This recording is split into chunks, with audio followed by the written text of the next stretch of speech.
Opinion: Munirs White House welcome Trump's risky bet on Pakistan's terror-linked general. The invitation of Pakistan's Army Chief, Field Marshal Asim Munir, to a White House lunch with U.S. President Donald Trump has ignited diplomatic tensions, particularly with India. Trump's claim that he brokered a May 2025 ceasefire between India and Pakistan, following a four-day conflict sparked by the Pahalgam terror attack, has been debunked by New Delhi. India asserts the ceasefire was a direct military agreement, with no U.S. involvement. Yet, Trump persists, linking his alleged mediation to trade incentives and offering to resolve the Kashmir dispute, a proposal India has long rejected. Munir's visit, amid accusations of his role in the Pahalgam massacre and Pakistan's military attending terrorist funerals in Muridka, amplifies concerns. Trump's narrative, bolstered by Munir's presence, raises questions: is this genuine diplomacy or a bid for influence in South Asia? Munir's provocative rhetoric before the attack, coupled with Pakistan's overt support for terrorists, underscores his destabilizing influence. In the May 2025 conflict, triggered by a Pakistan-backed terrorist attack in Pahalgam on April 22 that killed 26, escalated with cross-border strikes and nuclear threats. On May 10, a ceasefire was announced, halting hostilities. Trump claimed he mediated a full and immediate ceasefire through a long night of talks.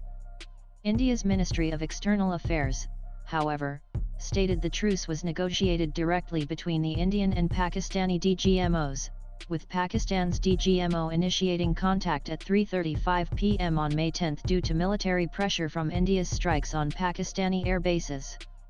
No U.S. mediation occurred. Munir's role in provoking the conflict is evident. On April 16, he delivered a speech invoking the two-nation theory, calling Kashmir Pakistan's jugular vein and urging Pakistanis to highlight Hindu-Muslim differences. This rhetoric, described as a dog whistle by Indian officials, preceded the attack by 6 days, with terrorists targeting non-Muslims, aligning with Munir's communal framing. Former Pakistani officer Adil Raja claimed Munir ordered the attack via the ISI, a charge echoed by U.S. expert Michael Rubin, who likened Munir to a terrorist. Trump's narrative, amplified by Secretary of State Marco Rubio, ignores these facts, straining U.S. India ties.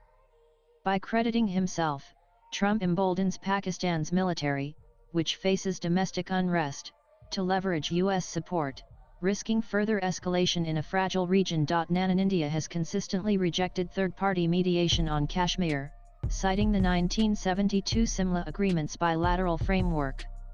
Prime Minister Narendra Modi, in a June 2025 call with Trump, clarified the ceasefire was a military-to-military agreement, not U.S. brokered.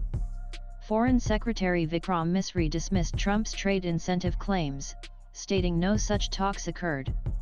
India's stance reflects its sensitivity to external involvement in Kashmir, an integral part of its territory. Trump's mediation offer, coupled with praise for Munir and Modi, disregards India's red lines, risking domestic backlash. The Indian opposition, led by Congress, has questioned Modi's silence on Trump's claims, fearing it may signal tacit acceptance of mediation. India's rebuttal is a strategic message to global powers, cautioning against interference in South Asia's nuclear flashpoint. Munir's provocative speech and the Pahalgam attacks timing underscore Pakistan's intent to destabilize India, yet Trump's engagement with Munir ignores this context. By aligning with Pakistan's military, accused of state-sponsored terrorism, Trump undermines U.S.-India relations, critical for countering China.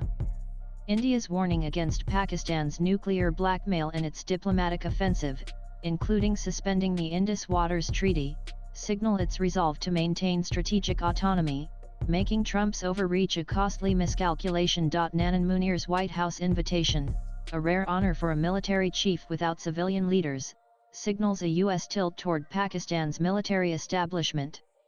His visit follows his nomination of Trump for a Nobel Peace Prize for averting nuclear war, aligning with Trump's ceasefire narrative. However, it coincides with damning evidence of Pakistan's terror links. At a funeral in Muridka on May 8, 2025, 4 terrorists killed in India's Operation Sindoor, Top Pakistani military officials, including Lieutenant General Fayez Hussain Shah and Major General Rao Imran Sardaj, attended, alongside Punjab Police Chief Usman Anwar. Coffins draped in Pakistani flags and wreaths laid on behalf of Munir and Punjab CM Maryam Nawaz underscored state patronage. Lashkar-Taiba's Hafiz Abdul Rauf, a US-designated terrorist, led the ceremony, exposing Pakistan's military nexus. Munir's ties to terrorism are further evidenced by his tenure as ISI chief during the 2019 Pulwama attack and claims by ex-Pakistani officer Adil Raja that Munir masterminded Pahalgam with ISI support.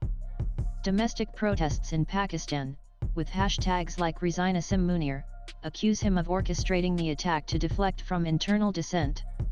Pakistan's support for Iran amid tensions with Israel complicates Munir's US engagement, yet Trump's outreach may aim to counter Iran via Pakistan's nuclear leverage. This risks alienating India, a vital Indo-Pacific partner.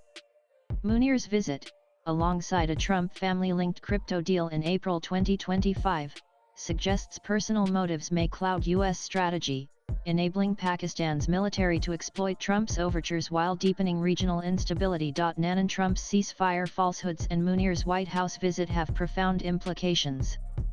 First, they strain US-India ties, critical for countering China, as India's public rebuttal signals distrust.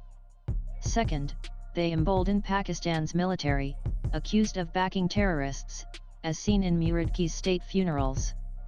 Munir's provocation through his April 16 speech, inciting communal violence, and his ISI history link him directly to terror networks, yet Trump's engagement legitimizes him. Third, the ceasefire's fragility evidenced by violations hours after its announcement highlights the limits of Trump's diplomacy. Without addressing Kashmir or cross-border terrorism, the truce risks collapse, with Trump's premature claims eroding US credibility. Fourth, Trump's Kashmir mediation offer inflames Indian sentiment, potentially weakening Modi's domestic standing. Globally, Trump's actions project a US administration disconnected from South Asia's realities, undermining its neutral arbiter role. Swipe left for next video. Munir's visit, framed as a diplomatic win, instead exposes Trump's transactional approach, prioritizing optics over strategy. To mitigate risks, the US must respect India's bilateral framework, engage Pakistan's civilian leadership, and avoid Kashmir rhetoric.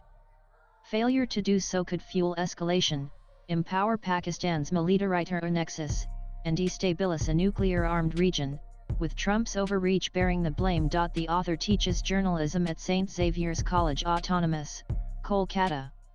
His handle on X is Sayantan_GH.